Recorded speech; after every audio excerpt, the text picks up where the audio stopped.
نقل مباشر من منزل سمير كليب مع المرشح المحامي زياد كليب، زياد سمير كليب، على لائحة جبيل الأحلى برئاسة الدكتور جوزيف الشامي.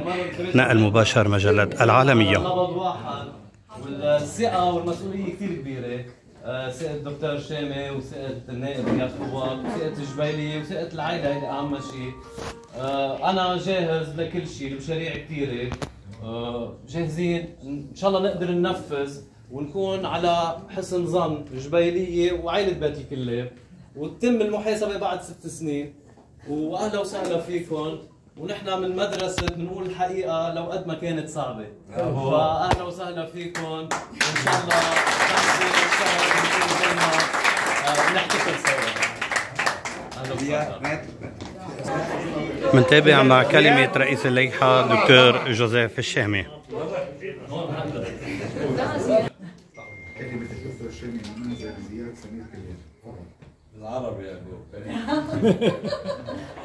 نحن اول شيء بنشكر الست سمير والست رندا على استضافتنا الليله. اكيد خيرنا زياد ما كنا نعرفه كثير الحياه، تعرفنا عليه مش من زمان وحبيناه مثل اولاد اختي اللي هو صاحبها 100%.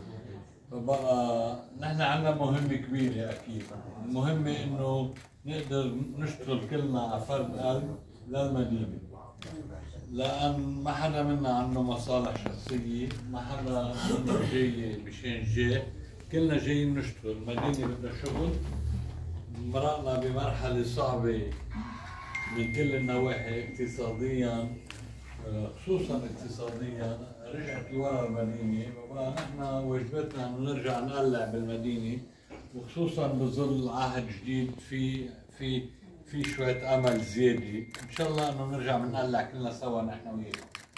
هلا بهمنا نحن اهم شيء انه توصل هالاكيب كلها، يوصل هالفريق العمل، وتيوصل فريق العمل لازم تكون تصويت باللائحة ككل، ممنوع حدا يشطب، ممنوع نسير، مش وقت مسيرة، هيدي في مسؤوليات كبيرة على كتافنا بدنا نمشي فيها. نسير برات الانتخابات، بالانتخابات ما في مسيرة، في لائحة بدها تنزل مثل ما لنا زي ما هي، ونتمنى على الجميع انه يحطوا اللائحة زي ما هي 100%، ونتمنى انه توصلوا كلكم نشتغل كلنا سوا بايد وحدة لمصلحة جبال، ونشكركم عن جديد. اهلا وسهلا. الله يقويكم.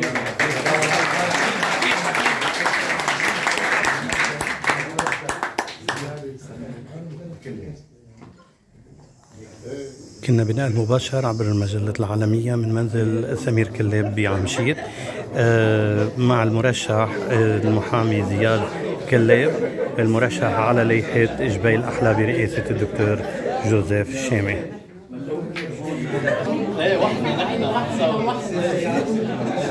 نعم بدك تسمع، بدك تقف هون تعرف على الآخر. يلا بس خليك كيف بنبلش؟ الصبايا أول شيء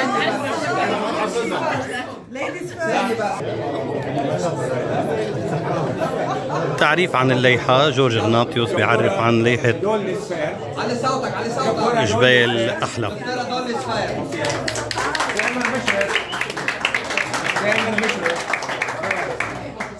دكتور جوز عرول، شادي خوري، كريم أدريحي، روبير حواد، مليك بلال، لطفي اللحيس، كريم مونس، جوزيف بادجيان، إليز مرهج،